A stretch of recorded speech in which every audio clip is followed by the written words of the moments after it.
Welcome to Beyond the Gym, our first episode in our Willows series, where we get to share stories from our great Willows community around their health, well-being and fitness journey. And Jai is lucky enough to be our first guest. Welcome, Jai. Thank you very much for having me. Jai, to start with, just share a little bit about yourself. You're one of the coaches here, but also all the other things that you do in your life. Yeah, so I've been a coach here at Willows for a little over 3 years now. Working in the small group space, PTs and general gym floor kind of work. And then outside of the gym, I'm a uni student studying exercise science. And on the side, I do sprint as well. Yeah, you say on the side, and we'll get into that. You're an elite athlete. And one of the reasons I wanted to have a chat to you first was, I think, being studying, working, and what it takes to be an elite athlete takes a lot of time management. So I'm going to go down that road to start with. How do you fit everything in? Yeah, it is a balance, and I think it's I think having a very clear plan for my week, and then also knowing when I am, if I'm here at work, I'm here at work. I'm not worrying about anything else. And then when I'm at training, I'm worried about training. So it's sort of like taking hats on and off. And once they're on until the job's done. So I think that's one part, but definitely being very, have a very clear plan, I think, for the day and the week. And I think that's a great point. And something that I see you take into your coaching is that because you have a very clear plan for yourself and you have to plan goals, etc., being able to transfer that message to your clients is a great skill to have when someone's so young. How do you find taking your high level goal setting and then talking to a client that may be just looking to keep a little bit of fitness, sleep a little bit better, etc.? Do they accept the type of goal setting that you have yourself? I think across the board, yes. Yep. Because it is the same. I think it's the same across anything. Whether you're just wanting to, go and run a half marathon or 10K, 5K, or wanting to go to the Olympics. I think it's the same. Obviously the standards are slightly different, but I don't see why the steps to get to that goal need to be horribly different. And I think some people can be very scared by the fact that I am an athlete, and being coached for me, they think I'm going to flog them as if they're an athlete. That's not the case. I definitely push people to have realistic goals, but definitely lift just above that. So I've got a client that started off, he just wanted to do 1 chin-up, and now we're aiming to do 10 chin-ups. So just stuff like that, and having very clear sort of incremental goals. I really love that point, and I think it's a really important point, particularly within the Willows community, that trainers will not train you the way they train themselves, because we've all got different goals, and you've articulated that really well, that it's about what the client wants to achieve, and then using all the different services that we have here at Willows to be able to connect with that. So I really, really love that point you make around matching the goals, matching the services to what the client wants to do. In your own life, high-level athlete, we're going to have a chat about that. When did you start getting interested in athletics? Was it right from the very first time you started playing sport, or what was the progression there? No, so I was very invested in my cricket and AFL from a relatively young age. I did play 1 season of soccer. And yeah, I mean, I did school athletics, carnivals, but didn't do anything else. Outside of that, definitely didn't excel to any standard. Like I wouldn't win house carnivals at school. Probably not, sometimes not even in the top 3. So yeah, I guess I just enjoyed my sport and being active, and all through primary school. And then sort of we got into maybe midway through high school, and I made a DD AFL team. That then became I got a position in the Brisbane Lions Academy in cricket. I made a few DD teams and Toowoomba teams and stuff like that. And then, I guess like my coaches were telling me that I was quick on the AFL field. I didn't believe them. I think I had my belief in myself was pretty low, particularly coming from I think being relatively sort of average across the board when I was younger. So I didn't believe it. Anyway, part of the Lions Academy, I wanted to get a little bit fitter. So I went to a athletics coach, did 1 day a week, just general training, nothing ridiculous. And that year broke a few school records, went to States, didn't do too well at States. And then, I just kept coming back after that, training a little bit harder each year. And now I am where I am. I think, once again, having known your story, one of the reasons I wanted to chat to you first, I think it's such a great example for young athletes coming through, and also for parents understanding that there's no such thing as an elite athlete in that 10 to 14 year age group. It's around enjoying as many sports as you can and being able to develop your love of fitness and moving. And I've seen you do that, knowing your family for quite some time, seeing you come through the ranks and just being able to enjoy your sport, I think is such an important message. And understanding that it takes time to development as an athlete, and just because you're not achieving in that 10 to 14 age group does not mean that your potential is not there. So it's such a great message. Yeah. Achievement wise, from there, you're an elite class in under 20s, and now you're moving into the Opens, and you've just come back from a European tour. What are the type of lessons you've learnt in that journey as well, and your international tours? What sort of experiences are they like? Yeah, I mean, I've learned a lot being an elite athlete. I think for my sport, but then also just as a person. I mean, firstly, it's given me a better belief in myself and my own abilities on the track and away from the track. But I think like one thing's just consistency. I think, again, like we spoke about just before, like I wasn't anything special growing up. Yeah. Never, if we brought my primary school friends together, I would be probably the last you'd pick to be where I am now.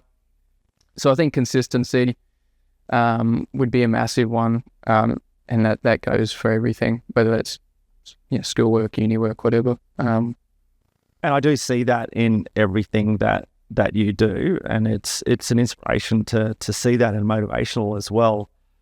What does a typical training day look like for you? And I know it's different between in season and out of season. So let's look at an out of season typical training week for you. Yeah, so we start on Monday. That's our big sort of our lactic session. So we're on the track. There are longer runs. That's our really tough one. Lots of throwing up quite frequently on the Monday. But yeah, so Monday's the big, like building the engine, I guess. Tuesday, we're in the gym, lifting nice and heavy, building that base, strength work for when we get into our power phase later on. And then Wednesday is a bit of an interesting day. It kind of changes depending on the time of year, how my body's feeling at the time. We're playing with that a bit at the moment, but it could be a tempo session, so running sub-maximally for a bit of distance, kind of like active recovery, but we're also getting some work done. Plyometric training as well, so lots of jumping, bounding, that kind of stuff. Pool work, whether it's in the deep water, running in the water, or holding our breath underwater, trying to swim as far as we can. They're probably the big ones on the Wednesday. Thursday's a speed session predominantly. At the moment, being in off season now, it's short sort of turnaround kind of runs. Are a bit faster, but still quite tough. And then Friday, we're back in the gym around the week out. Pretty extensive week with study and work on top of that. Yeah. I think though, for the general gym member, when they hear that, they hear the volume and the intensity of it, but I think a lot of people don't hear the mix in training. That's right, yeah. So it's so important for the general member to hear that, isn't it? It is not just coming to the gym and doing body pump, for example, and thinking you're just going to get results. It's so important to have a mixture of training, and listening to how you talk about it as an elite athlete, it's just such an important message. On top of that, how important is recovery?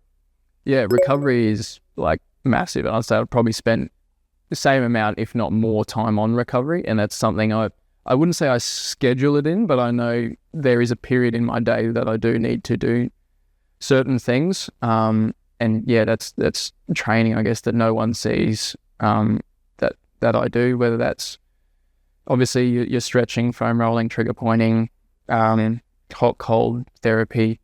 I've got compression boots now, so I wear that before I go to sleep. And then, you're seeing your physios, chiropractors, massage therapists, dietitian, all those things as well. So it takes up quite a bit of time. Yeah, it would. And for someone looking to just be healthier and more well-being, obviously they don't have to spend as much time as that, but they really do have to look at that mix of training that they're having, their strength, cardiovascular work, recovery, even meditation these days, and as part of that recovery and sleep, etc. So I think that mix is such an important message to take away from your journey. Now, with that amount of training, nutrition, how much time do you have to put into that for that? Yeah, that's actually quite a bit. Yeah. It definitely takes me a while to get through the quantity of food within one meal, but then, I eat 6+ times a day. So yeah, eating is kind of like a bit of a side job in a way, which sucks. Yeah. It's sad that eating can be a job, but it's true. It can happen. Everyone's like, I'd love to eat as much as you. I'm like, you don't. You really don't. But yeah, like I said, like 6+ meals a day.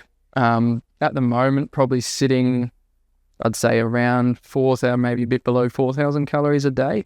Yeah. Yeah, and the most I've ever been is 5,000, which is ridiculous. That's a lot of food. It's a lot of food.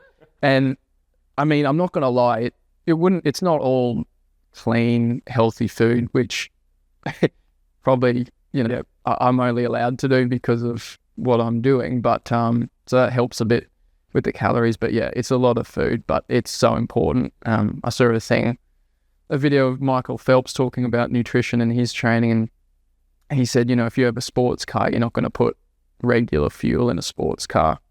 You're going to put the best quality fuel into that car. So I think with that mindset, Great analogy. it is, yeah. And it doesn't necessarily have to be a race car, but if you treat your body like a race car, or any high performance thing, because we are a machine in a sense, you want to look after that.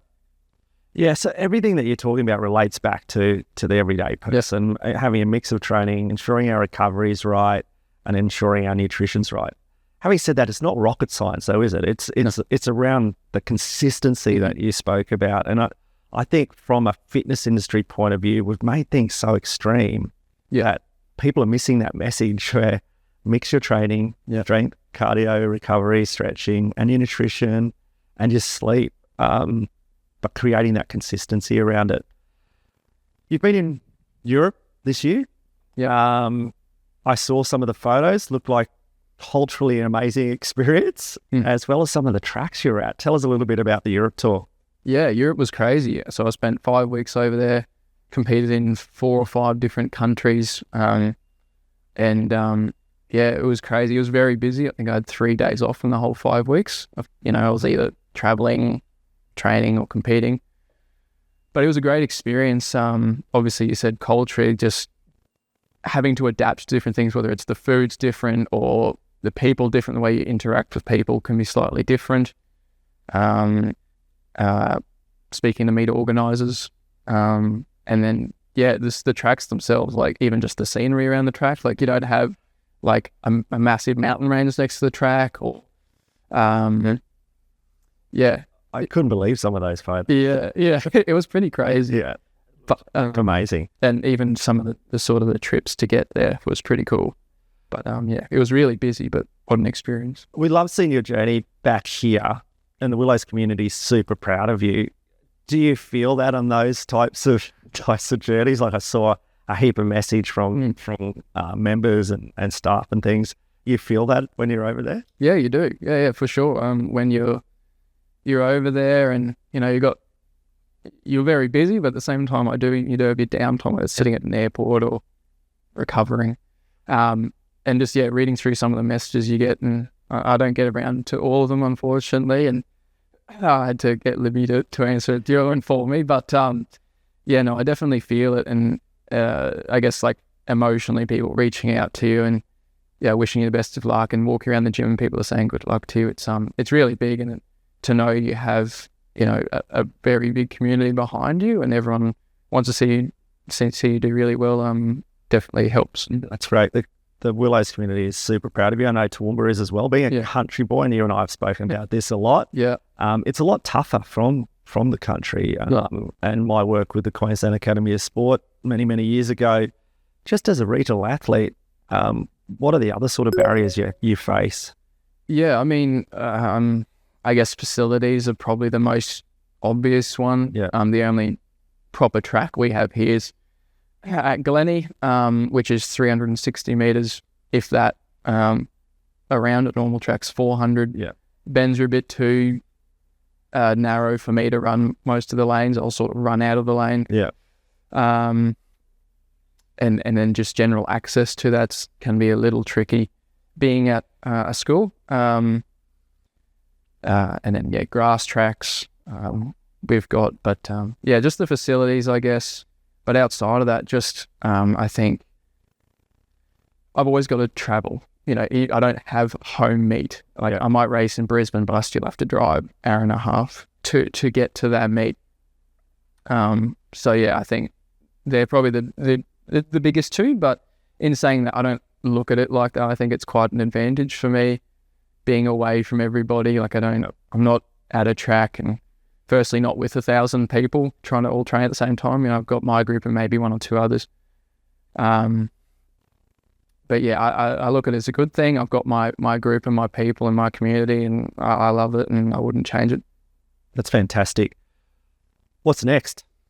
What's next? Good question. Lots of training. Really big question, yeah. Lots of training. I mean, next year's World Champs in Tokyo. I think we can have a good shot at that, if I stay injury free. Yeah. I've got a really good shot at that. And then I guess long term, just the 2028 Olympics. The Olympics this year is gone. Missed out this year, but I'm 21, and LA would be awesome. And then if I'm still going, maybe Brisbane after that. But yeah, that would be amazing. Yeah. It's so great to watch your journey, and I think there are so many lessons, not just for everyone that you coach, but for young athletes coming through, whether they be track athletes or AFL or cricket or touch footy. I think you set such a great example, mate. We're super proud of you. Any last bits of advice for people out there training or looking to achieve their goals? Yeah, I'd say the biggest one is enjoy it. Enjoy what you're doing, because you never know where it's going to lead. If I pulled, 12-year-old Jai aside and said, one day you'll be representing your country and racing overseas, he'd laugh in your face, because that's never something I planned to do, or my parents never planned for me to do it. So I think just enjoy it, enjoy the journey, learn as much as you can along the way from as many people as you can, around everything health related, get to know your body.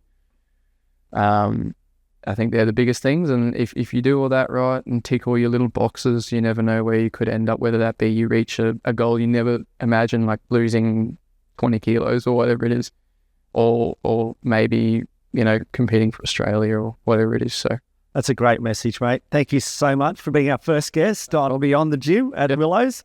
Thanks so much, guys. We look forward to seeing you on our next episode.